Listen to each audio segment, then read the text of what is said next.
Thank you, Chairman Tester and Ranking Member Moran, for this hearing. Thank you for the witnesses for being here today and for your work. And I also want to acknowledge the administration's recent announcement on military and veterans suicide prevention strategy, as addressing this issue is not only obviously a priority of mine, but as you can hear from our colleagues, a priority of all of ours. Undersecretary Cisneros, with that in mind, I want to start with you. This committee has focused on the tragically high rate of veteran suicide, but unfortunately, service members also die by suicide far too often. I want to talk about Sean Cloutier from Concord, New Hampshire. On 9/11, he was just turning 5 years old. It was his birthday. He was wearing his birthday crown when al-Qaeda terrorists attacked our country. Sean announced that day that he wanted to join the military. 14 years later, he did just that, signing up for the Army right out of high school. A few years after joining the Army, Sean attempted suicide. He received some medical attention, but not enough.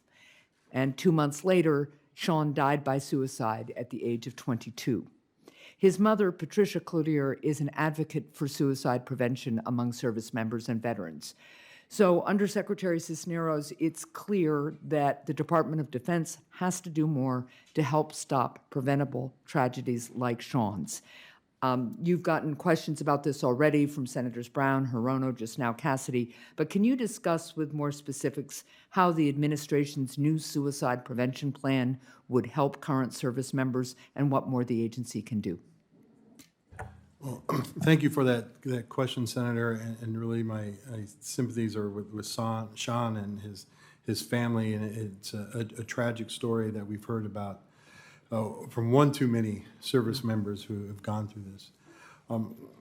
I think the initial thing when I read that report was that I was excited to see that the administration at first was just taking this as an initiative that they wanted to work on and putting it forward as one of their priorities.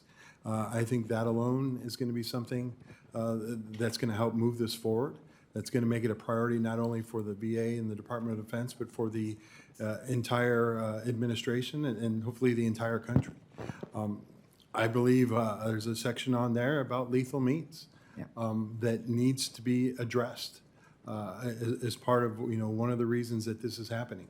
And so I think hopefully that we will focus on that, the lethal means, as part of why is this happening, and really kind of start to work on that issue as that being the number one means of suicide amongst our service members. Thank you. Deputy Secretary Remy, I wanted to talk to you about the Solid Start program.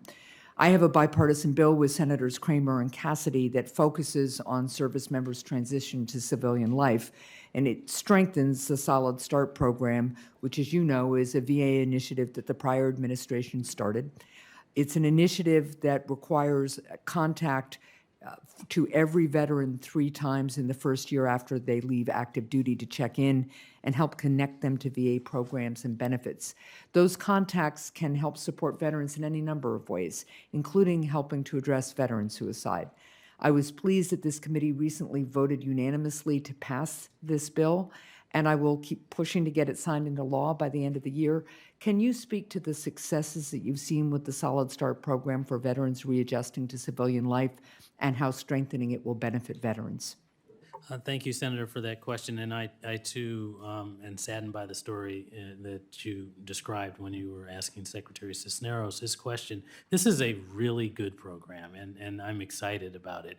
It has demonstrated to be very successful for our veterans and our community in terms of understanding what benefits are available to them and what resources are available. And so we've seen since the beginning of the program a significant increase in the use and effectiveness. As you know, we touch in with the veterans 90 days, 182 days, 365 days after departure, and that connectivity has been very beneficial to the veteran community.